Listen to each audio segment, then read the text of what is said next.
was the catalyst for starting the dance company? When I first went to college, I studied literature for 2 years, and later on I decided I wanted to be a performer. So from Marist College, which is the previous college that I went to, I transferred upstate to Annandale Hudson to Bard College because they had a program in dance. When I came back to the city, I started dancing, choreographing, and I went to Teachers College, Columbia University for my master's, but I wanted to do my thesis in Garifuna dance. And I had problems finding written information. There were not, people know the dances, but there were no written information. So there was a woman in Brooklyn that had a dance company named Manuela Savio. I would always talk about her because she started a dance company named Wanichigu. And I saw how she organized Garifuna dancing. For the first time I was able to see that, and I had seen a video of choreography from Crisanto Melendez, who has a national Garifuna ballet company in the capital, in Tegucigalpa, to this day. So those two people motivated me to begin a Garifuna dance company because I was doing jazz, African dancing, modern dancing, Merce Cunningham dancing, Jose Limon dancing, all of these different choreographers, Catherine Dunham, Lavinia Williams, except my own dance. So I realized this was a time to then begin working on the dances of my culture. So our young people, like now, Catherine was born into the company. By the time she was born, I had already been running the company for at least 2 years. So you can guess her age. We've been active for 33 years, not 32, 33.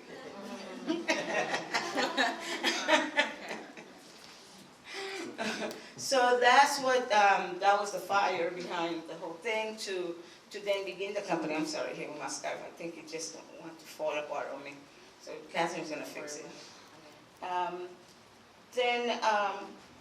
There was so much dancing in the city. It was very difficult as well to be part of a dance company because in those years, I'm talking about many years ago, okay? So don't ask me, you know, so you can guess my age. My birthday was, when was my birthday? 2 days ago? Thursday. But one of my teachers, Lavinia Williams, she was an African-American choreographer, and she spent almost 30 years in Haiti, and she came back to the United States. She taught us the Haitian dance, and she always said, the woman, she never tells her age.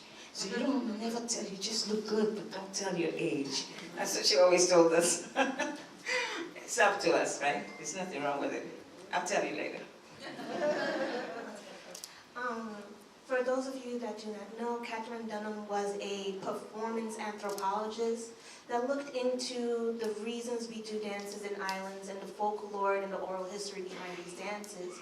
There's a reason why these performance anthropologists and researchers have used performance to preserve history. With that being said, I want to know, what is the significance in preserving the traditional elements of the different types of ceremonial songs, for example, the two that we have seen prior to the performance we will see? Oh, I just want to say to you that I called her Catherine because of Catherine Dunham's name. So she's named after her. But the importance of those preservations of the different dances, and as well as the uyano songs that are sang by women, some are sang only by men at different times. And the importance of that is to keep an identity, you know, consistent, so that when you hear Abuy Mahani, you know that's Garifuna women singing. When you hear Aru Mahani, which is sang by men, you know it's Garifuna men singing. And then you can explain what is Garifuna, which is one is for Garifuna, one person. I am Garifuna. We are Garinagu, the plural word for the people is Garinagu. We come from the Kalinagu in the Caribbean, which is a mixture of the Arawak, native Arawak in the Caribbean, and African that came to the Americas many, many years ago. So we share both cultures. Our food looks like we came directly from Nigeria, and then when we work with the roots vegetables like the cassava, it looks like we came from Venezuela, because this is where the Arawak came from the South America. So we share those two cultures consistently. The language that we speak is the language that was spoken throughout the Caribbean islands before Columbus came to the Americas. This language existed there. So we continue to speak it to preserve the identity for our youngsters to know who they truly are, because I think it's beneficial to know your roots and then be able to pinpoint to your past and your stories, because we have so many stories that we can appreciate. We also have our own stories that we can tell and learn about our history through the stories. Right, Catherine? Yes. In thinking of our rituals and histories and the locations as mentioned before, Venezuela, the Caribbean, our rituals have been compared to Santeria, Candomblé, but also Bomba. And can you speak to the root of this comparison? Right. Santeria, Candomblé, Bomba. Bomba is from Puerto Rico, which is very similar to ours, because Puerto Rican are a mixture of the same. Arawak, African, and some people are mixed with Spanish, right?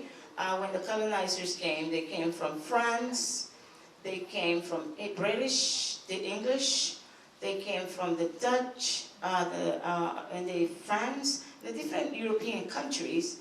So that is why you find that throughout the Americas, European-based language is spoken, but that doesn't mean the people were not here already, and the people didn't have a language. The people had a language. The language you speak, it was a language that was here already before the islands were colonized. Candomblé is usually performed or used and is actualized in Brazil. And it has to do with the orichas, when you talk about the spirit of the forces of nature, like the thunder. So they will call it Shango. And if you choreograph a dance of Shango, it's very energetic, very colorful, between the colors of gold and red, because when it thunders, you see the lightning and you see the colors of and electrifying of that. Right, so those are the energies. You know, you might dress the thunder as a person because you want to see something that is tangible, but it's actually the energies of nature. Or Yemaya, which is the energy of the sea. So if you see a dance done for Yemaya, you will see that the costume is blue and white. That's because, you know, the space of the volume of water creates the color blue, and then of course the whiteness of the suds, or something of the waves that creates the wave creates. And then you will have Ochum. Her middle name is Ochum, which is the energy of the river, the sweet waters. All the elements have an energy. And when the Africans came to the Americas, they brought with them their belief system. And the belief system is to acknowledge the creation, nature. So sometimes you might think, oh, Santero, Santeria, Brujeria, all that stuff. That's just a word that's placed in your mind to think that this is negative. The people brought their beliefs. So if they put Ochum, which is the belief in preserving the river and acknowledging the river, respecting the river, because the colonizers did not want the slaves to play their drum, practice their religion, the people have to hide their faith behind something that the colonizer understood. So they will hide Oshun underneath La Virgen de la Caridad del Cobre, or another kind of saint. So you see all these saints, but actually the belief is understanding and acknowledging the elements of nature. The fire, or we can't do anything without the fire. We can't do anything without the water. We are, 75 to 80% water, right? So it's in us. It's already in us. How can you not recognize or acknowledge that? So the bomba in Puerto Rico was brought by the slaves, and there's an area in Puerto Rico that's called Lois Aldea. Lois Aldea is predominantly African descendant, Puerto Rican, and they dance bomba. And when you see chumba, which Catherine, the other young lady, is going to show you later, if you're Puerto Rican, you're going to see that it's similar, very similar to chumba y la bomba, right? So because we share this culture. And then when you talk about rumba or the santero from Cuba, the santero from Cuba is still the same thing. It's that respect for the energies of nature that is hidden inside a particular saint, and people think it's about saint. Same thing with the Haitian voodoo. People, you know, when you watch a movie, the producer or the writer of that script has the right to put whatever he wants in it. Anything that he wants. He can change a saint for anything, right, that he wants. And then when you watch the movie, because the movie was produced and it was put on the screen, you're going to think that the producer and the writer was right and that he knew the culture well. But they might have read somebody else's book that is not even Haitian. So you're going to get the wrong impression from the books. But when you study about the Haitian culture, it's very sacred for the people. Voodoo doesn't mean that you're going to go do witchcraft to people. It means a culture, a way of life of the people, respecting nature, right? So I give it to, you know, the producers and the filmmakers. Hey, you know, you got to make some money. But sometimes, you know, my advice is to get to know the culture and say valuable things about people's culture. That's what I would say. And how is the root of Garifuna culture different from these? The root of Garifuna people is a culture different. They are practically the same. Garifuna people acknowledge and respect the elements of nature, the spirit in things. Trees have spirit because they have energy. It's the energy. The sea, the water, the rivers. That's why we have to preserve our rivers, our water. We should not dump into the ocean. We shouldn't dump chemicals into the ocean. We shouldn't dump into the river. It should be preserved so we can always have water. So we don't have to, well, you know, I don't want to get into the commerce portion, but we don't have to buy water all the time. The rivers should be clean so it will be okay. Here in the United States, it's a little different, but if you go to a community like Honduras, people depend on that river, clean river, right? So here, how different in the Garifuna, to be a buye, which is a priestess, or a priest or a priestess, they are chosen by the ancestors, right? If I go to Cuba or Brazil, I probably can study until I become a santero in Cuba, or a mambo in Haiti, or I'm not sure what is the priestess called in Brazil, but I probably can study to get to that level. But in Garifuna, you have to be born to be a buye. You have to be chosen by the ancestors, because the conversation is through the matrilineal elements of spirituality to understand messages for the community. And you have to be able to discern, and you have to be able to perceive, and you have to be right. Right? So slightly different in a way. There is more in the Garifuna because there's a connection with the ancestors, with the direct lineage of ancestors. Okay, this is for Catherine and you as well. What does it mean to be Garifuna and Garifuna American, preserving culture in the South Bronx and the greater tri-state area? I'll go ahead and answer first. Well, what it means to be Garifuna is so many things, right? But at the root of it all, it's the word that comes to me is perseverance, and that is reflective in many cultures. However, with being Garifuna, it's almost like sometimes I feel like, wow, we are still speaking our indigenous language, and yet so many indigenous languages have been endangered, erased, because people were forced to, leave behind their language and adapt the languages that were forced upon them so such as English or Spanish, etc., without choice, right? And the Garifuna people, it's a blessing and a curse, really, that we were exiled from St. Vincent, because if we were left to stay in St. Vincent, unfortunately today, I don't think we would know that we are Garifuna in the first place.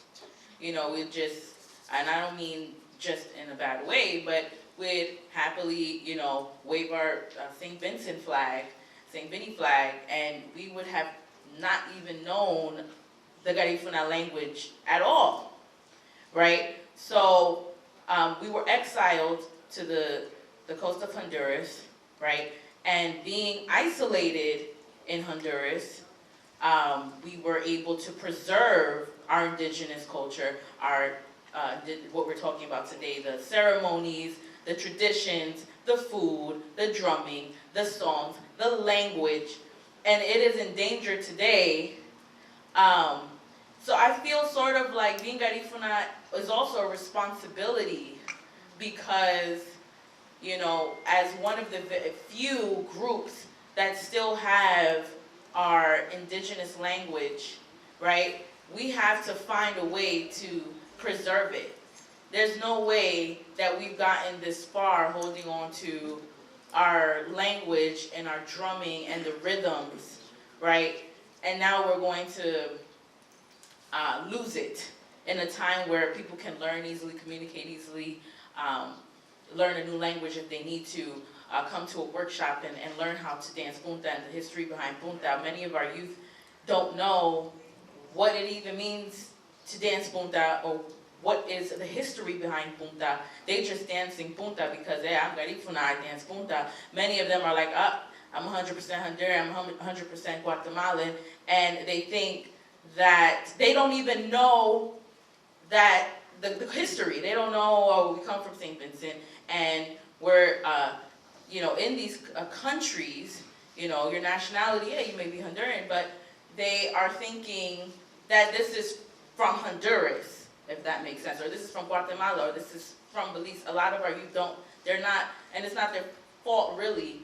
I think, you know, the parents and, you know, the elders as well, it's everybody's fault, really, even the youth, because some of them are not interested. But, you know, everyone has to make a conscious effort. So it's like I said, it's a proud thing to be Garifuna, but it's also like this responsibility and this feeling of, okay, there's work to do, because we can't let us be another group of black people who lose, you know, our roots.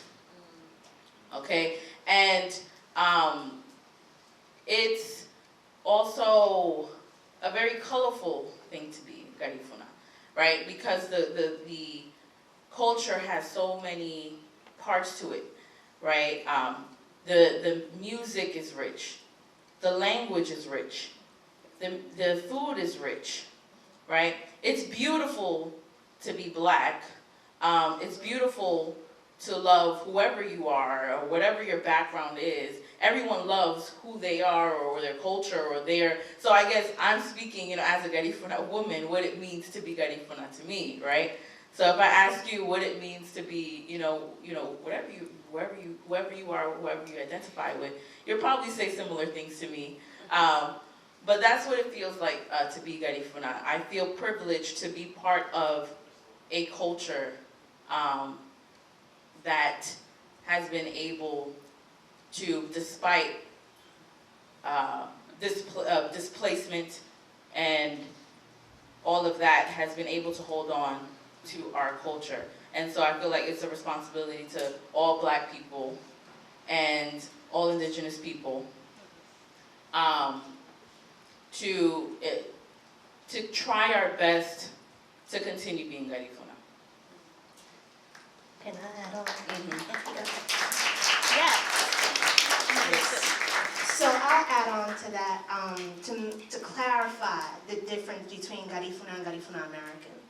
Garifuna American, like I and Catherine, born here in the United States, but rooted in the Garifuna culture in the Bronx that creates a different geographies. Everywhere I went, there was Garifuna people. I did not know anything else outside of the Garifuna map of Brooklyn, Manhattan, and the South Bronx.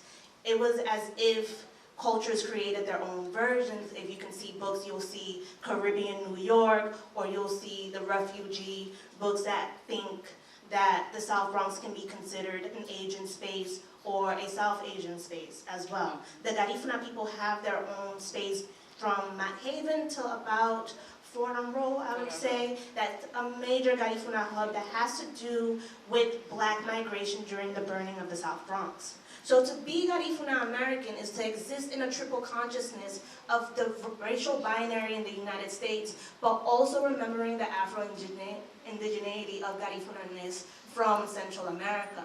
So with all of this knowledge and the intermixing of identity politics, it becomes almost a performance, but a duty to remember to be Garifuna, especially when we have all of these hyphens, to be African American because we are, to be Caribbean American because we are, to be Afro-Latino because we are. But to mainly say we are Garifuna is to remember the name. Afro-Latinidad is a diasporic umbrella that should be respected and has its own history, but its history is connected to the Middle Passage. As we have stated before, we were here prior to the Middle Passage, and we were isolated during the Middle Passage. So to be Garifuna is to remember and acknowledge that history, and this is why we have the songs. So for the youth that want to say they are Afro-Latino, you are, that's valid, but that is a geographical term. Your culture, your ethnicity will always be Garifuna or Garifuna American if you want. We're going to continue with other two questions. So, in speaking of the new generation, how do you all see the new generation sustaining the culture and the music now in 2024? The new generation is very proud to be Garifuna. That's what I see. And they have assimilated and learned so much and not much. There's a lot of work to be done to understand what Garifuna means and the struggles of our ancestors to hold on to this legacy. They suffered and they went through very difficult times to be able for us to have this language here today. And I'm one of the elders, but there were several generations before me that held on to it. So my focus and advice for the young people, enjoy who you are, but learn your songs, learn the meaning of the songs. Like the first song, which was Abe Mahanis, the woman is talking about the lack of land. When you don't have land, your generations will be displaced again. Do not lose your land. So the people who are, wherever your land is on this earth, on this globe, hold on to your land, preserve your land, so that your generation will have a place to go, right? So it doesn't matter, Europe, Alaska, Antarctica, wherever you have it, preserve it, take care of it, right? So that's what it is. The youth are excited to be Garifuna because, like Catherine said earlier, Garifuna is so rich with so much, but yet we have to begin to document our own history, a lot was told in the past, and like always, the writer, he has all privilege to write whatever he wants or she wants, and then when we read it, because it was published, we think it's truth. So it's time that the youth begin to do the analysis of organization principles. What is the intention of this work that was done in the past, right?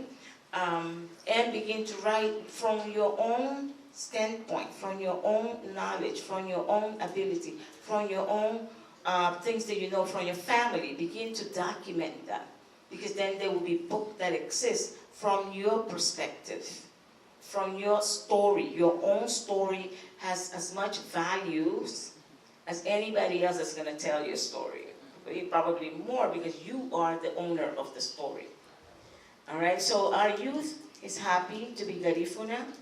And like Daisy here, she's doing documentations about the struggle of the women that came in the 80s and 90s to tell their stories because of them, you know, the youth that's here now understand who they are. They kept the story and they kept their language and they kept telling the story. A lot of our stories are oral. Those are valuable. Just because you don't have it in the book, your grandmother has the story, your great-grandmother has it, your mother has it, uncle, auntie, find all the godmothers, tell your story. Catherine, sorry. What was it? How are the youth? Come back, you repeat the question. How do you see the youth preserving the culture and the evolving music and Garifuna culture now in 2024? Yeah, the youth, as my mom said, a lot of the youth are proud to be Garifuna. It's important that we, the youth, I'm still young, make sure that we try to understand the traditional aspects of the culture as well, because a lot of the things that are being practiced by the new generations are what they see on the surface without knowing what they're really doing. For example, if they're drumming punta, according to them, they're drumming punta and they're really drumming like a mix of punta with some extra sazon there. So one day I was on Facebook and there was like this heated argument about punta on somebody's post who's who's a millennial. And, you know, in the comments, a lot of millennials commenting, and one guy was like, first of all, it's called punta because you're supposed to be dancing on your heels, on your punta, you know. I was like, huh? First of all, punta is traditionally danced flat-footed, FYI. But that was just funny because he was very sure of himself. So that's scary, you know.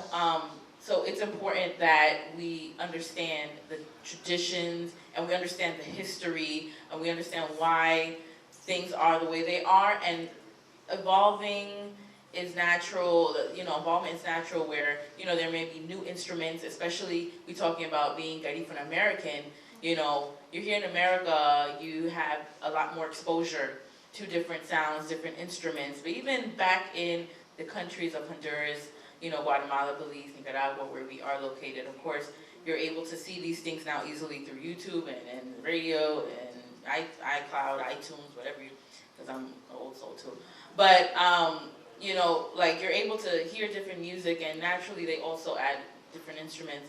But especially being here and on top of it in New York too, you have a lot of exposure to different sounds, different music, and over time, what was added? Congas, timbales, all these other instruments to Garifuna music. And a lot of people are upset about that, but I don't think we need to be upset about it. I think we need to be responsible in knowing the traditional ways and the history, right? So if things are modern as well, at least they know that they're being modern and it doesn't become, oh, this is Garifuna. So that's, I think, what is really going on. Especially you mentioned the music. That's what's happening with the music. Over time, things are becoming mixed together. Especially punta is the most popular Garifuna rhythm. Everywhere, everything's punta, punta, punta, punta, punta. And it becomes commercialized, it becomes changed. Now there's punta catracha, punta Garifuna, and all of this Afro punta. And they're all beautiful, they all sound good. I want to dance to all of them. But I know the sound of traditional punta too. You know, so that's important that we know. Also, the youth, they are not holding on to the ritualistic songs, like the one that was sang here earlier. The elders know it, but the youth, once the elders are gone, if we don't pay a lot of attention to that, those songs will be gone, right? And also the songs of the good, Those songs are ceremonial for the ancestors. The adults know them, and the youth is not grasping to them. So that's important to learn and to hold on to them, document them, record them, so that they will always exist. Yes. So you just answered my last question of how do we document them. And the reason we're doing this conversation today is because in your kitchen, we all have iPhones, Androids, or whatever your respective phones are that has a record button. Start to document your own history before someone else tells you what your history is. You will not own your history if someone else writes it for you, and then when you pass, they will say that you liked your history the way it was written. Right. So please begin to preserve and acknowledge your past because it deserves the respect. And with that being said, we are opening it up to a Q&A.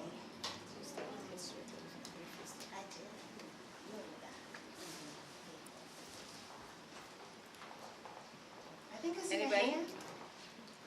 Oh, Question? He's going to yours. Hi, good afternoon. Not so much a question, but a request for the playlist that was playing before it all came out. Oh, no problem. Uh-huh. I made a playlist. That's nice.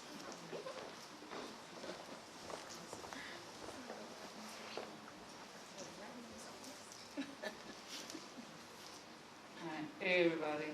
I'm also Garifuna. I was born here. Hey, what's up?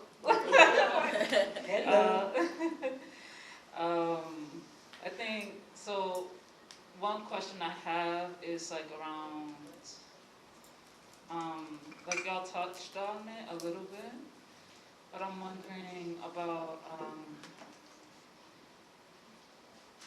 oh, I'm starting to blank out. Hold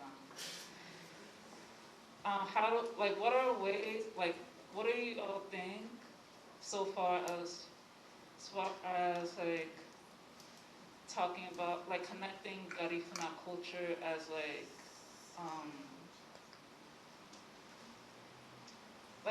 okay, let me backtrack a little bit. I'm sorry. So, I've been noticing that when someone hears Garifuna, right, Garifuna culture, they're connecting it to Honduran culture. They're connecting it to culture of Guatemala, which is not the same, right?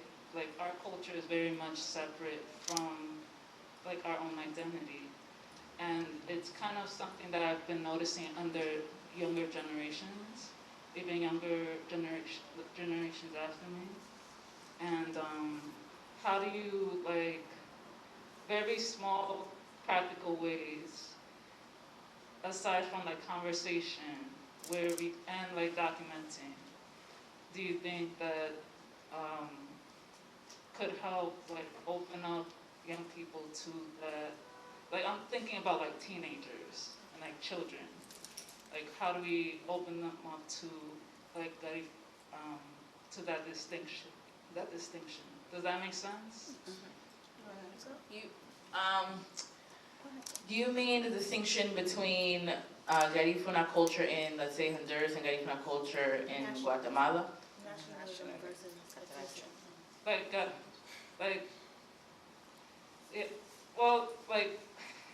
Because Garifuna culture and, like, within Honduras, there is distinction between, like, Garifuna culture within Honduras, within Guatemala, within Belize. But there's also the issue of, like, making all those cultures the same as the cultures of the country itself. And then it kind of, like, removes the history of, like if someone hears Punta, they're gonna say, like it was said earlier, it's Honduran instead of right. So kind of going back to what you were mentioning earlier. Does that make sense? Yes. Yeah, right. Okay. So it's the difference between knowing the definition of ethnicity, race, and nationality. Each one is separate. Your ethnicity is Garifuna, your nationality is Honduran, your race is black. So when the younger generation acknowledges the difference between the three terms, we'll start to see where culture actually falls. So catracho and catracho punta, it actually gets on my nerves, to be quite honest. Like, that's just my honest truth, right? Because to be catracho is to not be black. So therefore, catracho punta is actually an appropriation, in my honest opinion, for black people that weren't allowed in the space in the first place. That's why you're playing punta, because the black people weren't allowed in your space in the first place. So to claim something that wanted to exclude you then becomes a contradiction.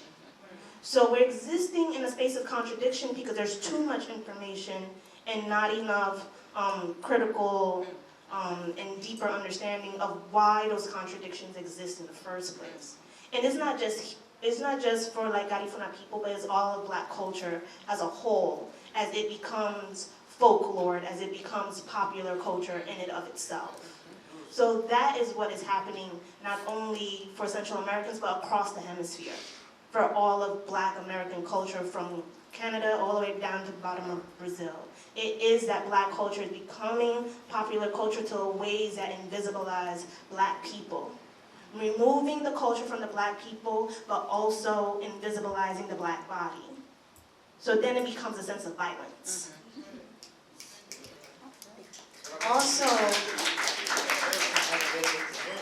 Also, catracho means everybody that lives in Honduras. It's the like a nickname to Honduran. So Garifuna is in the north coast of Honduras. Most Garifuna people live along the coast. Once you get into the center, you have the mestizos, and Honduras is multicultural. There's different ethnicity, indigenous ethnicity in Honduras. But you're going to find the Garifuna practice mostly along the north coast. And we're black in the north coast. But you know, everybody in Honduras embraces the Garifuna culture. They like it. And there's some people, appropriating it because it's sweet. However, it's very important to respect it. So like Catherine said earlier, when you're going to add a new instrument, it's important to know that is not the traditional way, but we're going to be creative, right? Rather than changing it to say, oh, this is the sopa de caracol and this is the punta. That's not it. That's modern, it's nice, but the sopa de caracol began with a Garifuna person from Belize. And so the people from the Banda Blanca, they added other instruments. Then they call it punta, and people in the world think that that is punta. Whatever it is,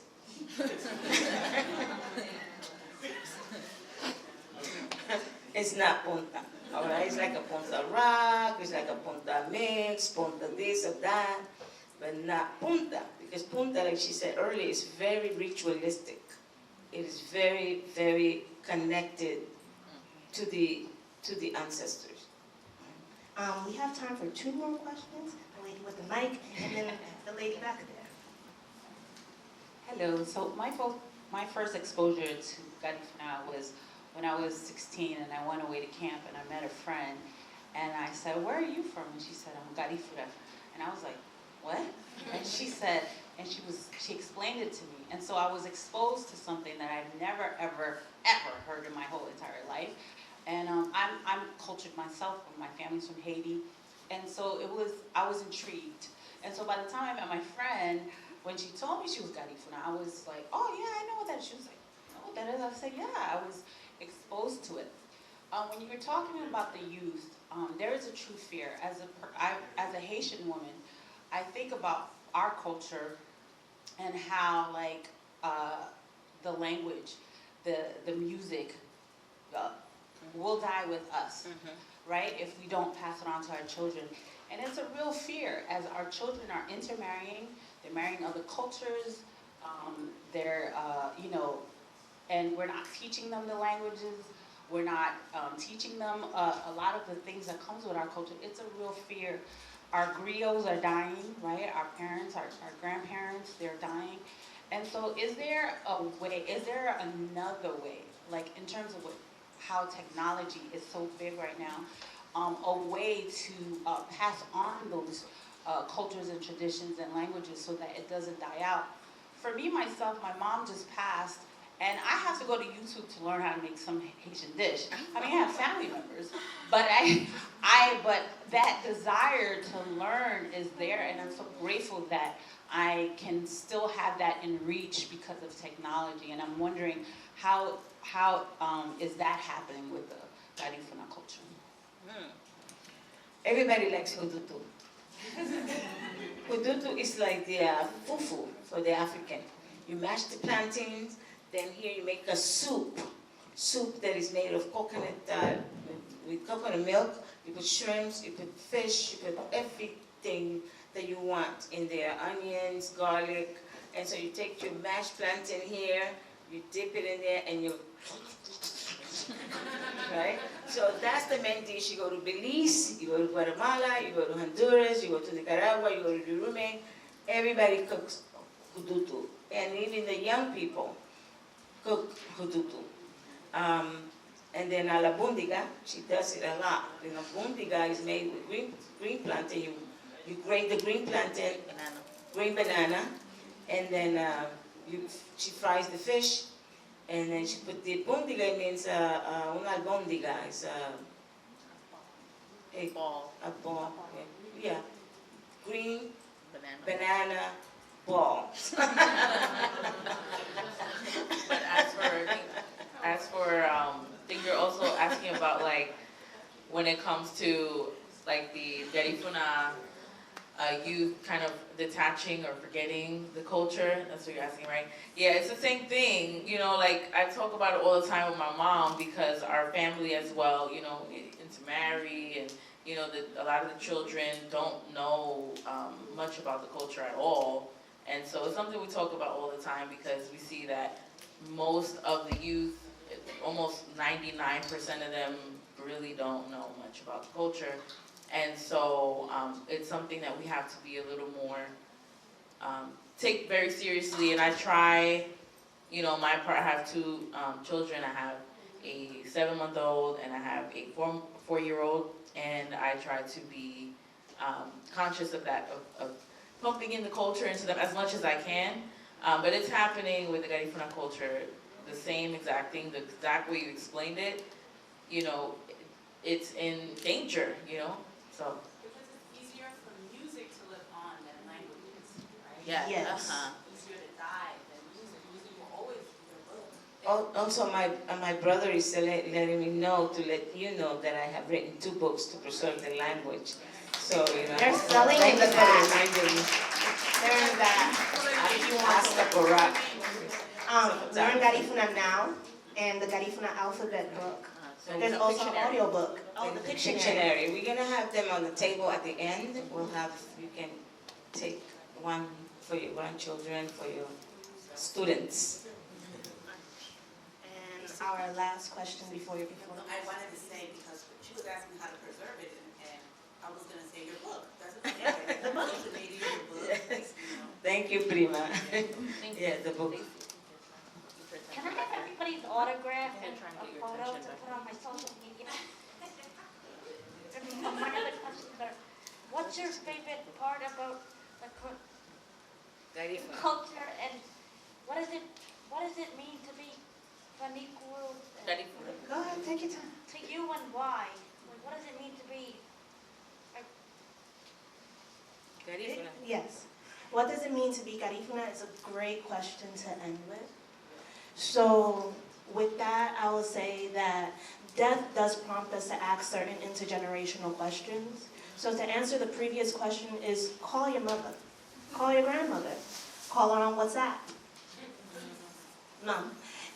Learn the recipes to the best of your abilities, because you know our moms don't measure anything. Measure your food with grace. Buy the books for the languages you can learn. Some of like Haitian Creole is now on Duolingo. I would eventually hope that Garifuna could be on Duolingo or Rosetta Stone in the next decade or so, hopefully. Yes. Go to the dance classes. Go on YouTube and learn the languages. Follow the people on Instagram. Follow the people on Facebook. There is information everywhere if you are proactive in looking for it. So to be Garifuna is to actively want to be part of your culture. You are born into the culture, and you can acknowledge it if you want to, but it will always acknowledge you. When the ancestors call you, you cannot deny the call. So please acknowledge who you are from the beginning, from your home, before you are forced to reckon with who you are and the ancestors. The last one. Okay, so hi everyone, my name is Teresa. It's definitely not a question, it's more a statement towards the youth, right? So as a parent of children of all ages, 22 down to 2 years old, our children happen to become very Americanized nowadays, right?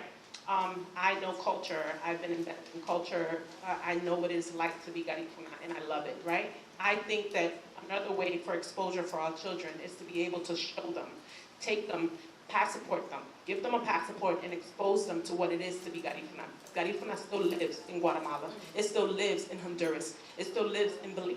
You know, to learn their roots, knowing that we come from, you know, St. Vincent, so far and so on. If you give your child the exposure by giving them a passport, taking them away from what just New York is for them, they will live and they will love it. So I say that to say that my kids, 22, 16, and 12, they love going back to Guatemala.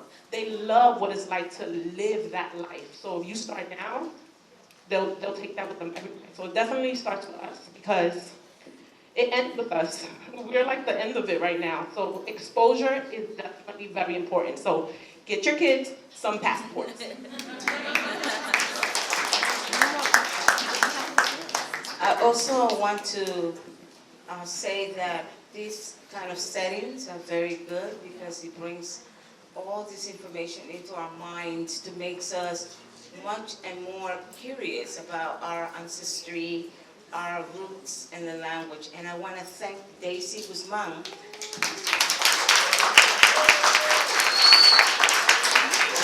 for organizing this setting because it's so important. We should have it often. This should be a standing room. So the next time we'll have that and have younger generation. Well, our elders sometimes can come in and say something, but the conversation has to come from the youth perspectives, right, Catherine? Yes, sir. Yes, I definitely agree. We have to, you know, get to these events, bring our children. I hope next time my son will sit down. But it's important, and I especially love what she said about get your kids passports, take your kids, because, you know, I'm doing that with my kids. I take them to Honduras, Guatemala, and so create these spaces, and we get on it. So you're going to La Boga this year? Yes, ma'am. Stacy, thank you so much. Now it's time for your performance. Right, you're going to see two pieces. You're going to see briefly a little bit of the rituals, that is the good. Then you're going to see Ponta